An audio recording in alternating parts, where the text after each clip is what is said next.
Netherlands में एक लड़की को उसके जन्मदिन पर एक डायरी उपहार में मिलती है। 2 दिन बाद वह डायरी लिखना शुरू करती है। वह डायरी किसी किशोरी की आम सी डायरी हो सकती थी, लेकिन वह 1942 का जून का महीना था। एडोल्फ हिटलर यूरोप के यहूदियों के खिलाफ एक आक्रामक अभियान शुरू कर चुका था। उसकी सेना पहले ही यूरोप के काफी बड़े हिस्से पर कब्जा कर चुकी थी। ऑस्ट्रिया, चेकोस्लोवाकिया और पोलैंड एक के बाद एक सभी देश हार रहे थे। जब जर्मन सेना नीदरलैंड पहुंची, तो यह नन्ही यहूदी लड़की अपने पिता ऑटो फ्रैंक, माँ एडिथ, बहन मार्गोट और 3 सदस्यों के एक अन्य परिवार के साथ एम्स्टर्डम की उस इमारत के ऊपरी हिस्से में किताबों की अलमारी के पीछे मौजूद जगह में छिपने चली गई, जहां उसके पिता काम करते थे। 2 साल तक वह वहीं छिपी रही और फिर किसी के द्वारा उनके ठिकाने की सूचना दिए जाने के बाद उन सबको जर्मन सैनिक एक बंदी शिविर में ले जाया गया, जहां टाइफस से उसकी मौत हो गई। अगर वह उस बीमारी से बच जाती तो 2 हफ्ते बाद बाकी लोगों के साथ ब्रिटिश टुकड़ियों द्वारा आजाद करा ली जाती। एन फ्रैंक 15 साल की थी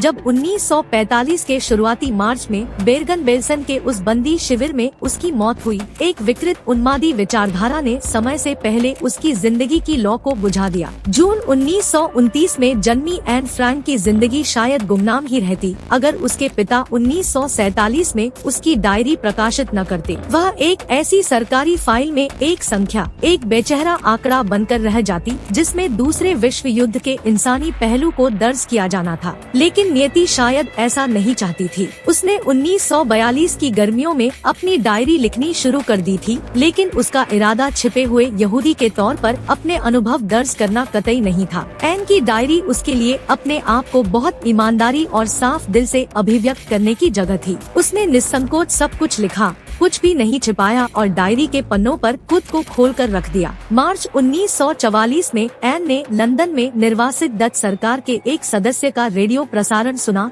जिसने जर्मन शासन के अंतर्गत डच लोगों के दमन के अनुभवों का सार्वजनिक अभिलेख तैयार करने की बात की थी। उसमें लोगों से अपने सभी पत्रों, डायरियों, पत्रिकाओं और तस्वीरों को बचाए रखने की बात की गई थी, क्योंकि इस परियोजना के लिए वे अनमोल साबित हो सकते थे। उससे प्रेरित होकर एन ने इस इरादे से अपनी डायरी का संपादन करना शुरू किया कि युद्ध की समाप्ति के बाद उसे वह प्रकाशित होने के लिए दे सके। वह 2 साल तक इस दिशा में लेखन करके आगे बढ़ती रही और उसने वह सब लिखा जो उसने देखा व जिसका अनुभव किया। आज एन फ्रैंक की डायरी उन सबसे अहम दस्तावेजों में से है जो हिटलर के पागलपन के बावजूद बचे रह गए। आधिकारिक अभिलेखों व राजनीतिक भाषणों से अलग केवल पीड़ित व बचे हुए लोगों की आवाजों के जरिए ही ऐतिहासिक त्रासदियों से मानवीय कथा का तानाबाना बुना जा सकता है, और एन की डायरी यही करती है। लिखना शुरू करने के समय वह 13 साल की थी। उसे कुछ भी साबित नहीं करना था, उसका कोई गुप्त लक्ष्य नहीं था, उसे किसी किस्म का कोई प्रचार नहीं करना था। उसने बस लिखा क्योंकि वह लिखना चाहती थी। उसने बहुत मासूमियत और सच्चाई से लिखा,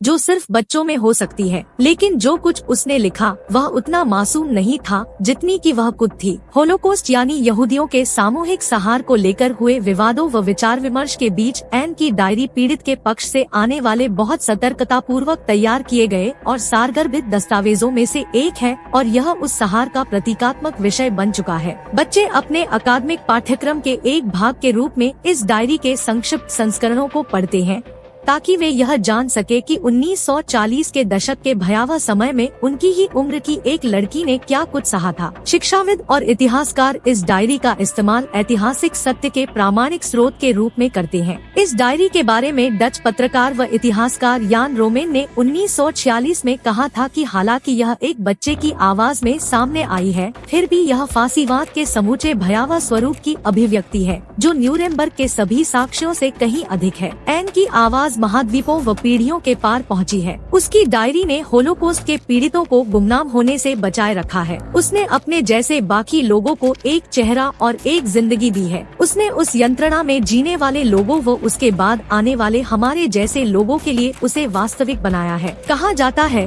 कि तकलीफें झेलने वाले लोगों के जहन में बना जख्म उसे बंद कर देने से ठीक नहीं होता। उस घाव की याद को बनाए रखकर, उसे याद करके व साझा करके ही लोगों को सही मायने में उस तकलीफ से छुटकारा मिलता है। The diary of a young girl को कितनी ही बार पढ़ा जाए व उस पर चर्चा की जाए, वह संवाद और ऐतिहासिक वाद विवाद को प्रेरित कर इस मुक्ति को नजदीक लाती है। 12 जून 1942। मुझे उम्मीद है कि मैं तुम्हें सब कुछ बता पाऊंगी, क्योंकि मैं अब तक किसी पर इतना भरोसा नहीं कर पाई हूँ और मुझे पूरी आशा है कि तुम मेरे लिए राहत और सहारे का जरिया बनोगी। रविवार 14 जून 1942। मैं उस पल से शुरू करूंगी जब तुम मुझे मिली, जब मैंने तुम्हें मेज पर अपने जन्मदिन के बाकी तोहफों के साथ रखा देखा। तुम्हें खरीदने के लिए मैं साथ गई थी, लेकिन उसे नहीं माना जाएगा। शुक्रवार 12 जून को सुबह 6 बजे मेरी नींद खुल गई। उसमें हैरत की कोई बात नहीं, क्योंकि उस दिन मेरा जन्मदिन था, लेकिन मुझे उस समय उठने की अनुमति नहीं है, इसलिए मुझे अपनी उत्सुकता को 6:45 बजे तक दबाए रखना पड़ा। जब मुझसे और ज्यादा इंतजार नहीं हुआ तो मैं भोजन कक्ष में चली गई, जहां मोर्च बिल्ली ने मेरी टांगों से लिपटकर मेरा स्वागत किया। 7 बजे के थोड़ी देर बाद मैं डैडी और मम्मी के पास गई, फिर बैठक में अपने उपहारों को खोलने के लिए गई। तुम्हें मैंने सबसे पहले देखा, तुम शायद मेरे सबसे अच्छे तोहफों में से थी। फिर मैंने गुलाब, पियोनी का गुच्छा और गमले में लगा एक पौधा देखा। डैडी और मम्मी से मुझे एक नीला ब्लाउज मिला, एक गेम, अंगूर के रस की बोतल, उसका स्वाद मुझे वाइन जैसा लगा। वाइन भी तो अंगूर से ही बनाई जाती है। एक पहेली, कोल्ड क्रीम का जार, 2.50 गिल्डर्स और 2 किताबों के लिए गिफ्ट टोकन। मुझे एक और किताब मिली, कैमेरा ऑब्स्क्यूरा। मार्गोट के पास यह किताब पहले से है, इसलिए मैंने उसके बदले कुछ और ले लिया। घर में बने बिस्किट जिन्हें मैंने बनाया। अब मैं बिस्किट बनाने में काफी माहिर जो हो गई हूँ। बहुत सी मिठाइयाँ और माँ से एक स्ट्रॉबेरी टार्ट। उसी समय जर्मनी से एक चिट्ठी आई, जाहिर है कि वह एक संयोग ही था। हनेली मुझे लेने आई और हम दोनों स्कूल गए। भोजन अवकाश के दौरान मैंने अपने अध्यापकों व साथियों को बिस्किट दिए और फिर हम अपनी पढ़ाई में लग गए। मैं 5 बजे तक घर नहीं गई, क्योंकि मैं अपनी कक्षा के बाकी बच्चों के साथ जिम जो चली गई थी। मुझे उसमें हिस्सा लेने की इजाजत नहीं थी, क्योंकि उसमें मेरे कंधे व कूल्हे अपनी जगह से सरक जाते हैं। मेरा जन्मदिन था, इसलिए मैंने तय किया कि मेरे साथी कौन सा खेल खेलेंगे और मैंने उनके लिए वॉलीबॉल चुना। उसके बाद सब मेरे चारों ओर घूमकर नाचे और हैप्पी बर्थडे गाना गया। जब मैं घर पहुंची तो सने लेडरमान वहां पहले से मौजूद थी। इल्स वागन, हनेली गौसलार और जैकलिन फॉन मार्सन जिम के बाद मेरे साथ घर आए, क्योंकि हम सभी एक ही क्लास में पढ़ते हैं। हनेली और सने मेरी 2 सबसे अच्छी दोस्त हुआ करती थी। हमें साथ जाते हुए देखकर लोग कहते, वो जा रही है। एन, हाने और सने, जैकलिन मार्सन से मेरी मुलाकात यहूदी स्कूल जाने पर हुई और अब वह मेरी सबसे अच्छी दोस्त है। इल्स हनेली की सबसे अच्छी दोस्त है और हाने दूसरे स्कूल जाती है, जहां उसकी सहेलियां हैं। उन्होंने मुझे खूबसूरत किताब दी, डच सागास एंड लेजेंड्स, लेकिन उन्होंने गलती से मुझे दूसरा खंड दे दिया, इसलिए मैंने बाकी 2 किताबों के बदले पहला खंड ले लिया। हेलेन आंटी मेरे लिए एक पहेली लाइन, प्यारी स्टेफनी आंटी ने जड़ाऊ पिन और लेनी आंटी ने मुझे एक बहुत जबरदस्त किताब दी, Daisy goes to the mountains. सुबह बाथटब में लेटे हुए मैं सोच रही थी कि कितना मजा आता अगर मेरे पास रिन टिन टिन जैसा कुत्ता होता। मैं भी रिन टिन टिन कहकर ही पुकारती, उसे स्कूल ले जाती, जहाँ पर वह केयरटेकर के कमरे में रहता या मौसम अच्छा रहने पर वह साइकिल स्टैंड पर रहता। सोमवार 15 जून 1942। रविवार दोपहर को मेरे जन्मदिन की दावत हुई। रिन टिन टिन फिल्म मेरे सहपाठियों को बहुत पसंद आई। मुझे 2 जड़ाऊ पिन, एक बुकमार्क और 2 किताबें मिली। मैं शुरुआत अपने स्कूल व अपनी क्लास के बारे में कुछ कहकर करूंगी, लेकिन उससे पहले बाकी बच्चों के बारे में कुछ बताऊंगी। बेट्टी ब्लूमंडाल करीब दिखती है और मुझे लगता है कि वह है भी। वेस्ट एम्स्टर्डम की किसी अनजानी सी गली में रहती है और हम में से कोई भी नहीं जानता कि वह है कहाँ। वह पढ़ाई में अच्छी है, लेकिन वह इसलिए कि वह बहुत मेहनत करती है, न कि इसलिए कि वह होशियार है। वह खामोश रहती है। जैकलिन फॉन मार्सन को शायद मेरी सबसे अच्छी सहेली माना जाता है, लेकिन मेरी कभी कोई असली दोस्त नहीं रही। पहले मुझे लगा कि जैक होगी, लेकिन मैं गलत थी। DQ+ बहुत घबराई रहती है और हमेशा कुछ न कुछ भूल जाती है। इसलिए शिक्षक उसे सजा के तौर पर अतिरिक्त होमवर्क देते रहते हैं। वह बहुत दयालु है, खासकर GZ के लिए। ES बहुत बोलती है, जो कि अच्छी बात नहीं है। उसे जब भी कुछ पूछना होता है वह आपके बाल छूती है या फिर आपके बटनों के साथ खेलने लगती है। लोग कहते हैं वह मुझे पसंद नहीं करती, लेकिन मुझे उसकी परवाह नहीं है क्योंकि मैं भी उसे नापसंद करती हूँ। हेनी मेट्स अच्छी खुशमिजाज लड़की है, बस वह बहुत ऊंची आवाज में बात करती है और जब भी हम बाहर खेलते हैं तो बहुत बचकाना बर्ताव करती है। बदकिस्मती से हेनी की एक दोस्त है, बेपी और गंदी व भद्दी होने के कारण वह हेनी के लिए सही नहीं है। JR के बारे में पूरी एक किताब लिख सकती हूँ। जे घिनौनी, डरपोक, घमंडी, दोहरी बातें करने वाली लड़की है जो खुद को बहुत बड़ा समझती है। उसने जैक पर जैसे जादू सा कर रखा है, जो बहुत शर्म की बात है। जे बहुत जल्दी बुरा मान जाती है और जरा सी बात पर रोने लगती है और उस पर वह बहुत दिखावा भी करती है। मिस जे को हमेशा सही होना होता है। वह बहुत अमीर है और उसकी अलमारी इतनी प्यारी पोशाकों से भरी है जो कि उसके हिसाब से बड़ी है।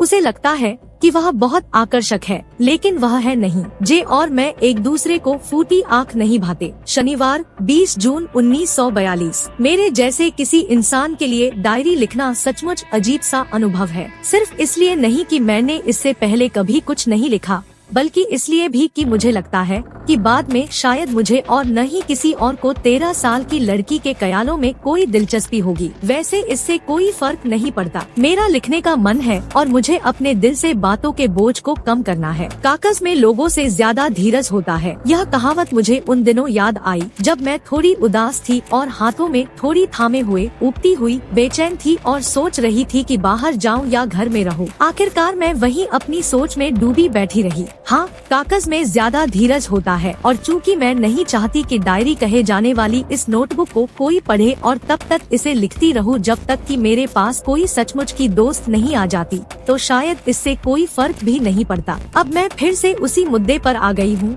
जिसने मुझे डायरी लिखने को प्रेरित किया है। मेरी कोई दोस्त नहीं है। मैं इस बात को अधिक स्पष्टता से रखती हूँ। वैसे कोई भी इस बात पर विश्वास नहीं करेगा कि 13 साल की कोई लड़की इस दुनिया में बिल्कुल अकेली है, और मैं हूँ भी नहीं। मेरे पास प्यार करने वाले माता पिता हैं और 16 साल की एक बड़ी बहन है। इसके अलावा लगभग 30 लोग हैं जिन्हें मैं दोस्त कहती हूँ। मेरे आसपास प्रशंसकों का जमघट है जो अपनी नजरें मुझसे नहीं हटा सकते और जो कभी कभार क्लासरूम में मुझे देखने के लिए जेब में रखे टूटे आईने का सहारा लेते हैं। मेरे पास एक परिवार है, प्यार करने वाली आंटियां हैं और अच्छा खासा घर है। ऊपरी तौर पर देखने पर लगता है कि मेरे पास सब कुछ है सिवाय एक सच्ची दोस्त के। जब कभी मैं दोस्तों के साथ होती हूँ तो बस मैं मजे करना चाहती हूँ। मैं उनसे रोजमर्रा की आम बातों के सिवाय कोई और बात नहीं कर पाती। हम एक दूसरे के ज्यादा नजदीक आते नहीं लगते और वही समस्या है। शायद यह मेरी गलती है कि हम एक दूसरे पर उतना भरोसा नहीं कर पाते। अब जो है यही है और बदकिस्मती से कुछ भी बदलने नहीं वाला है। इसलिए मैंने डायरी लिखना शुरू किया है। मेरी कल्पना में लंबे समय से एक दोस्त की छवि बनी हुई है। मैं अधिकतर लोगों की तरह डायरी में बस आंकड़े ही नहीं लिखना चाहती, बल्कि मैं चाहती हूँ कि वह मेरी दोस्त बने। इसीलिए मैं अब तुम्हें किटी कहकर पुकारूंगी। अगर मैं अभी से शुरू हो जाऊँ तो किटी से कही गई बातों को क्योंकि कोई नहीं समझेगा, इसलिए बेहतर है कि मैं अपनी जिंदगी के बारे में कुछ बताऊं। हालांकि वैसा करना मुझे अच्छा नहीं लगता। मेरे पिता जितना प्यारा इंसान मैंने कभी नहीं देखा। उन्होंने 36 साल की उम्र में मेरी माँ से शादी की जो उस समय 25 साल की थी। मेरी बहन मार्गोट का जन्म जर्मनी के फ्रैंकफर्ट am माइन में हुआ। मेरा जन्म 12 जून 1929 को हुआ। मैं 4 साल की उम्र तक फ्रैंकफर्ट में रही। हम यहूदी हैं, इसलिए मेरे पिता 1933 में हॉलैंड चले गए जब वे जैम बनाने में इस्तेमाल होने वाले उत्पाद बनाने वाली डच ओपेक्टा कंपनी में मैनेजिंग डायरेक्टर बने। मेरी माँ एडिथ हॉलैंडर फ्रैंक सितंबर में उनके साथ हॉलैंड गई, जबकि मुझे व मार्गोट को हमारी नानी के पास आशेन भेज दिया गया। मार्गोट दिसंबर में हॉलैंड गई और मैं फरवरी में, जब मुझे मेज पर मार्गोट के जन्मदिन के उपहार के रूप में रख दिया गया था। मैं वहाँ सीधे मॉन्टेसरी नर्सरी स्कूल में गई और 6 साल की उम्र तक वहीं रही। तब मैं पहली कक्षा में पहुंच गई थी। छठी कक्षा में मिसेस कूपरूस मेरी टीचर थी। साल के आखिर में विदा लेते हुए हम दोनों की आंखें नम थी। मेरा दाखिला यहूदी स्कूल में हो गया था जहां मार्गोट भी जाती थी। हमारी जिंदगी में काफी बेचैनी थी क्योंकि जर्मनी में रहने वाले हमारे रिश्तेदार हिटलर के यहूदी विरोधी कानूनों के कारण परेशानी में थे। 1938 के सामूहिक नरसंहार के बाद मेरे 2 मामा जर्मनी से भाग गए और उन्होंने नॉर्थ अमेरिका में शरण ले ली। मेरी बूढ़ी नानी हमारे साथ आकर रहने लगी। उस समय वे 73 साल की थी। मई 1940 के बाद अच्छा समय कभी कभार ही रहा। पहले युद्ध हुआ, फिर आत्मसमर्पण और उसके बाद जर्मन आ गए। तभी से यहूदियों के लिए परेशानी शुरू हो गई।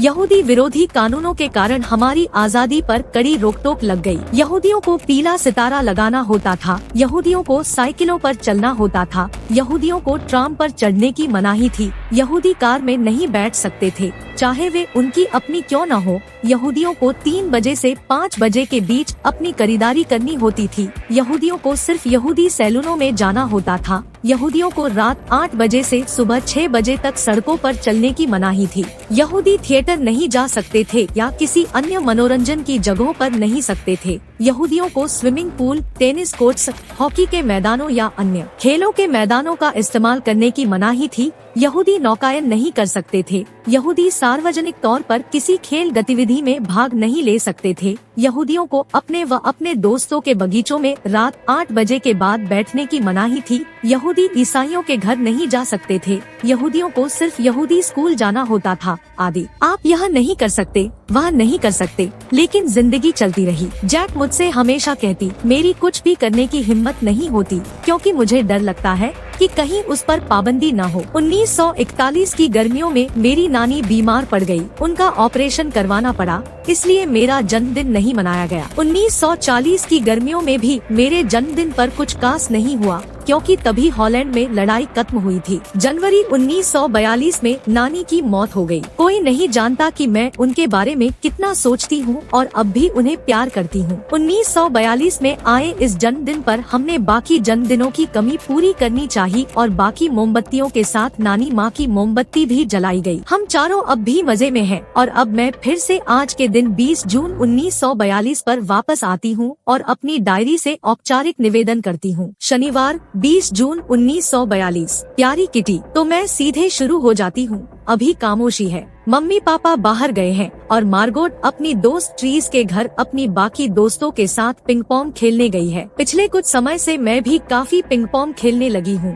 इतना ज्यादा कि हम 5 लड़कियों ने एक क्लब बना लिया है। उसका नाम है लिटिल डिपर -2। यह वाकई बेवकूफों जैसा नाम है, लेकिन यह एक गलती की वजह से पड़ा। हम अपने क्लब को कास नाम देना चाहते थे और चूँकि हम 5 थे, इसलिए हमें लिटिल डिपर नाम का ख्याल आया। हमें लगा कि उसमें 5 तारे होते हैं, लेकिन हम गलत थे। बिग डिपर सप्तऋषि की तरह उसमें भी 7 तारे हैं, बस -2 इसकी वजह से ही हुआ। इस वागन के पास पिंग पोंग सेट है और उसके माँ बाप हमें अपने बड़े से भोजन कक्ष में खेलने देते हैं। हम 5 को ही आइसक्रीम पसंद है, खासकर गर्मियों में, और पिंग पोंग खेलते हुए गर्मी लगती है, इसलिए हमारा खेल अक्सर सबसे नजदीकी आइसक्रीम पार्लर में जाकर खत्म होता है जो यहूदियों को आइसक्रीम बेचते हैं, ओएसिस या डेल्फी। काफी समय से हमने पैसे के लिए अपने बटुओं या जेबों को टटोलना छोड़ दिया है। ओएसिस में अधिकतर समय इतनी भीड़ रहती है कि हमें अपनी जान पहचान का कोई लड़का या कोई प्रशंसक मिल ही जाता है जो हमें इतनी आइसक्रीम दिला देता है कि पूरे हफ्ते के लिए काफी होती है। आपको इतनी छोटी उम्र में मेरे मुंह से प्रशंसकों की बात सुनकर शायद थोड़ी हैरानी हो रही होगी। बदकिस्मती से या फिर कुछ भी कहो, यह बुराई हमारे स्कूल में बहुत फैली हुई है। जैसे ही कोई लड़का पूछता है कि क्या वह मेरे साथ साथ साइकिल पर घर चल सकता है और हम बात करने लगते हैं, तो 10 में से 9 बार मुझे पक्के तौर पर पता होता है कि वह मुझ पर मोहित हो जाएगा और मुझे एक पल के लिए भी अपनी नजरों से ओझल नहीं होने देगा। उसका उत्साह आखिरकार ठंडा पड़ जाता है, खासकर तब जब मैं उसकी जुनून भरी नजरों को अनदेखा करते हुए अपने रास्ते चलते रहती हूँ। अगर बात यहाँ तक पहुँच जाती है कि वे पिता की अनुमति लेने की बात करने लगते हैं, तो मैं अपनी साइकिल थोड़ा मोड़ लेती हूँ। मेरा बस्ता गिर जाता है और लड़के को अपनी साइकिल से उतरकर उसे उठाकर मुझे मुझे देना पड़ता है तो तब तक मैं बातचीत का विषय बदल देती हूँ। ये तो सबसे मासूम किस्म के होते हैं। हाँ, कुछ ऐसे भी होते हैं जो आपको हवाई चुंबन देते हैं या आपकी बात थामना चाहते हैं, लेकिन वे गलत दरवाजे पर दस्तक दे रहे होते हैं। मैं अपनी साइकिल से उतर जाती हूँ और या तो आगे उनका साथ नहीं चाहती या फिर ऐसे दिखाती कि जैसे मेरा अपमान हुआ हो और उन्हें साफ साफ अकेले घर जाने को कह देती। तो यह हुई न बात। अब हमारी दोस्ती की बुनियाद पड़ गई है। अब कल मिलेंगे। तुम्हारी एन। रविवार 21 जून 1942। प्यारी किटी, हमारी पूरी क्लास कांप रही है। इसकी वजह आने वाली बैठक है जिसमें शिक्षक यह फैसला करेंगे कि कौन अगली क्लास में जाएगा और किसे रोक लिया जाएगा। आधी क्लास शर्तें लगा रही है। मैं और GZ हमारे पीछे बैठने वाले CN और जैक कॉकरनॉट पर जोरों से हंस रहे हैं क्योंकि उन्होंने छुट्टियों की अपनी पूरी बचत शर्त में लगा दी है। सुबह से शाम तक बस यही सब सुनाई देता है। तुम पास हो जाओगे। नहीं, मैं नहीं। हाँ, तुम हो जाओगे। नहीं, मैं नहीं। यहाँ तक कि जी की याचना भरी दृष्टि और मेरी नाराजगी भरी बातें भी उन्हें शांत नहीं कर सकती। अगर मुझसे पूछो तो इतने सारे बेवकूफ हैं कि लगभग 1/4 क्लास को तो पीछे ही रखा जाना चाहिए, लेकिन शिक्षक ऐसे प्राणी हैं जिनके बारे में अंदाजा नहीं लगाया जा सकता। शायद इस बार उनका यह स्वभाव सही दिशा में अप्रत्याशित हो। मुझे अपनी सहेलियों और अपनी उतनी फिक्र नहीं है। हम सब कामयाब होंगे, सिर्फ गणित को लेकर मुझे उतना विश्वास नहीं है। खैर, हम सब इंतजार ही कर सकते हैं। तब तक हम एक दूसरे को हिम्मत न हारने की बात कहते रहते हैं। मेरी सभी शिक्षकों से अच्छी पटती है। वे 9 है, 7 पुरुष और 2 महिलाएं। गणित पढ़ाने वाले बूढ़े मिकी सिंह काफी लंबे समय तक मुझे चिढ़े रहे क्योंकि मैं बहुत बात करती थी। कई चेतावनियों के बाद उन्होंने मुझे घर के लिए अतिरिक्त काम दिया। बातूनी विषय पर मुझे निबंध लिखना था। बातूनी पर आप क्या लिख सकते हैं? मैंने फैसला किया कि उस पर मैं बाद में सोचूंगी। मैंने अपनी नोटबुक में विषय लिखा, उसे अपने बस्ते में रखा और चुप रहने की कोशिश की। उस शाम को अपना सारा काम खत्म करने के बाद मेरा ध्यान निबंध वाले नोट पर गया। मैं अपने फाउंटेन पेन के सिरे को चबाते हुए उस विषय के बारे में सोचने लगी। शब्दों के बीच जगह छोड़ते हुए बेमतलब की बातें तो कोई भी लिख सकता था, लेकिन तरकीब तो यह थी बातचीत करने की जरूरत को साबित करने के लिए कुछ ठोस तर्क रखे जाए। मैंने बहुत सोचती रही और फिर मुझे एक विचार आया। मिकी सिंह के दिए विषय पर मैंने 3 पन्ने लिखे और संतुष्ट हो गई। मेरा तर्क था कि बात करना महिलाओं का गुण है और मैं पूरी कोशिश करूंगी कि उसे काबू में रख सकूं, लेकिन मैं कभी उस आदत से छुटकारा नहीं पा सकूंगी क्योंकि मेरी माँ भी अगर ज्यादा नहीं तो मेरे जितनी बातें तो करती है और माँ बाप से मिले गुणों को लेकर आप ज्यादा कुछ नहीं कर सकते। मेरे तर्कों पर मिकी सिंह दिल खोलकर हंसे, लेकिन जब मैंने अगले पाठ की बात की तो उन्होंने मुझे दूसरा निबंध दे दिया। इस बार का विषय था कभी न सुधरने वाली बातूनी। मैंने वह निबंध उन्हें दे दिया और फिर 2 पाठों तक मिकी सिंह को कोई शिकायत नहीं थी, लेकिन तीसरे पाठ के दौरान उनका धीरज जवाब दे गया। एन फ्रैंक, क्लास में बात करने के लिए अब मिस बातूनी की शेखिया पर निबंध लिखो। पूरी क्लास ठहाकों से गूंज उठी। मुझे भी हंसना पड़ा, हालांकि मैं बातूनी विषय पर अपनी सारी चतुराई का इस्तेमाल कर चुकी थी। अब कुछ और सोचने का समय आ गया था। कुछ मौलिक। मेरी दोस्त सने कविता करने में अच्छी है। उसने मेरी मदद की पेशकश की और कहा कि शुरू से आखिर तक हम पद्य में निबंध लिखेंगे। मैं खुशी से उछल पड़ी। बेतुका विषय देकर की सिंह मेरी टांग खींचने की कोशिश कर रहे थे, लेकिन मैं ठीक उससे उलट करना चाहती थी। मैंने अपनी कविता पूरी की और वह बहुत सुंदर थी। वह एक माँ बतख, पिता और उनके 3 बच्चों की के बारे में थी, जिन्हें पिता ने काट कर इसलिए मार डाला क्योंकि वे बहुत शोर मचाते थे। खुशकिस्मती से की सिंह ने उसे सही मायने में लिया। उन्होंने कविता पूरी क्लास को पढ़कर सुनाई, उसमें अपनी टिप्पणियाँ जोड़ी और बाकी कक्षाओं में भी उसे पढ़ा। अब मुझे बात करने की अनुमति है और मुझे कोई अतिरिक्त होमवर्क भी नहीं दिया जाता। अब ठीक उलट आजकल की सिंह चुटकुले सुनाते हैं। तुम्हारी एन। बुधवार 24 जून 1942। प्यारी किटी, तपते हुए दिन है। हर कोई इस गर्मी में हांफ रहा है और मुझे हर जगह पैदल जाना है। अब मुझे लग रहा है कि ट्राम कितनी आरामदेह होती है, लेकिन हम यहूदियों को अब इस सुविधा के इस्तेमाल की इजाजत नहीं है। हमारे लिए हमारे 2 पैर ही काफी है। कल भोजन अवकाश के दौरान मुझे यान ल्यूकनस्ट्राट में दांत के डॉक्टर के पास जाना था। वह स्टार्ट्समेट्यूनन के हमारे स्कूल से बहुत दूर है। दोपहर में मैं अपने डेस्क पर सो ही गई थी। खुशकिस्मती से लोग खुद ही आपको कुछ पीने को दे देते हैं। डॉक्टर की असिस्टेंट बहुत दयालु है। अब हमारे पास सिर्फ नाव का साधन ही बचा है। योजेफ इजराइल कारे का नाविक हमारे कहने पर हमें पार ले गया। डच लोगों का इसमें क्या कसूर है कि हम यहूदियों का वक्त इतना बुरा चल रहा है।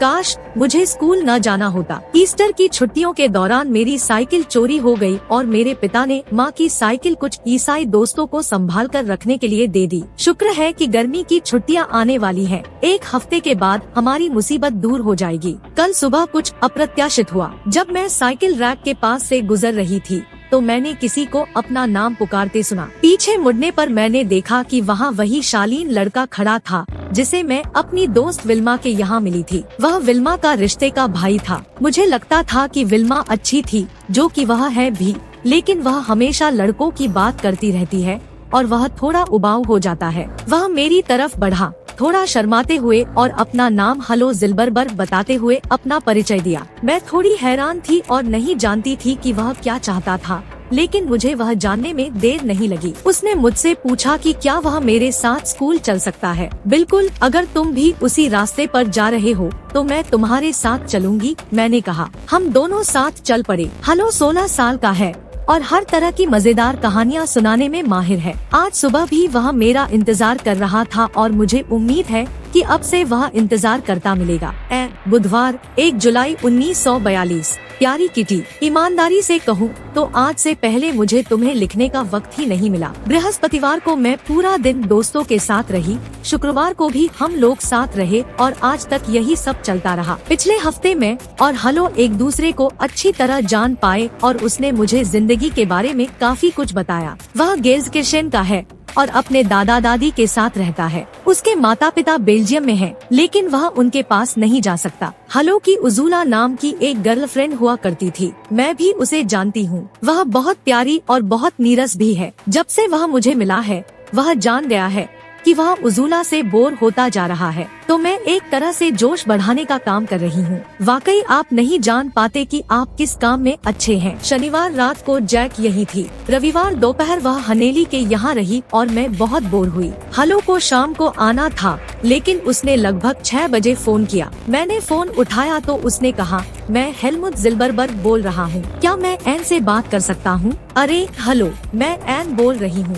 हलो एन, कैसी हो? अच्छी हूँ, शुक्रिया। मैं बस यही कहना चाहता था कि मुझे माफ करना, मैं आज रात नहीं आ पाऊंगा। हालांकि मैं तुमसे बात करना चाहता हूँ। अगर मैं 10 मिनट में आकर तुम्हें ले जाऊँ तो ठीक रहेगा? हाँ ठीक है, बाय। ठीक है, मैं अभी आता हूँ, बाय बाय। फोन रखकर मैंने तेजी से कपड़े बदले और बाल संवारे। मैं इतनी घबराई थी कि उसे देखने के लिए खिड़की से झांकने लगी। आखिरकार वह दिखाई दिया। चमत्कार यह था कि मैं सीढ़ियों की तरफ नहीं भागी, बल्कि दरवाजे की घंटी बजने तक चुपचाप इंतजार करती रही। मैंने नीचे जाकर दरवाजा खोला और वह सीधे मुद्दे पर आ गया। एन, मेरी दादी को लगता है कि उम्र के लिहाज से तुम मुझसे बहुत छोटी हो और मुझे तुमसे नियमित रूप से नहीं मिलना चाहिए। वे कहती हैं कि मुझे लोवेनबाग के यहाँ जाना चाहिए, लेकिन शायद तुम जानती हो कि मैं अब उजूला के साथ नहीं घूमता। नहीं, मैं नहीं जानती। क्या हुआ? क्या तुम दोनों के बीच कोई झगड़ा हुआ है? नहीं, ऐसी कोई बात नहीं। मैंने उजूला से कह दिया कि हम एक दूसरे के लायक नहीं हैं और इसलिए बेहतर होगा कि हम साथ न घूमे फिरे,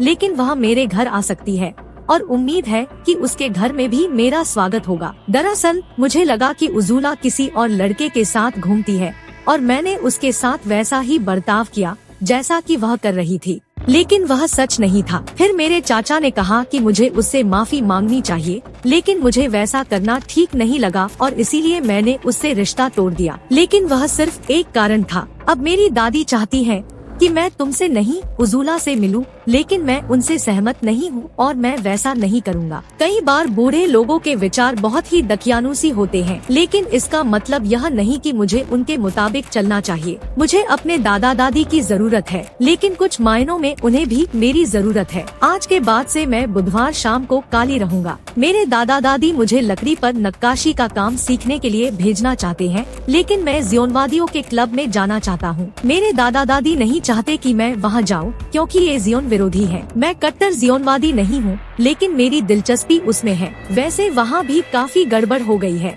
इसलिए मैं क्लब छोड़ने की सोच रहा हूँ। अगले बुधवार मेरी आखिरी बैठक होगी। इसका मतलब है कि मैं तुमसे बुधवार शाम, रविवार दोपहर, शनिवार शाम, रविवार दोपहर और बाकी दिन भी मिल सकता हूँ। लेकिन अगर तुम्हारे दादा दादी नहीं चाहते तो तुम्हें उनसे छिपकर नहीं मिलना चाहिए। प्रेम और युद्ध में सब कुछ जायज है। तभी हम ब्लैंकवुड बुक स्टोर के पास से गुजरे और वहाँ पर पीटर सिर्फ 2 और लड़कों के साथ खड़ा था। बहुत लंबे समय के बाद पहली बार उसने मुझे हेलो कहा और उससे मुझे बेहद अच्छा लगा। सोमवार शाम को हलो मेरे माता पिता से मिलने आया। मैं केक और कुछ मिठाइयाँ लाई थी। हमने चाय व बिस्किट लिए, लेकिन न तो हलो और न ही मुझे अपनी कुर्सियों पर बैठना पसंद आ रहा था। हम टहलने के लिए निकले, लेकिन वापस लौटते लौटते 8:10 हो चुके थे। पापा बहुत गुस्से में थे। उन्होंने कहा कि घर समय पर न आना बहुत गलत बात है। मुझे उनसे वादा करना पड़ा कि आगे से मैं 8 बजने में 10 मिनट पहले ही घर पहुंच जाऊंगी। मुझे शनिवार को हलो ने बुलाया था। विल्मा ने मुझे बताया कि एक रात हलो उसके घर था तो उसने उससे पूछा,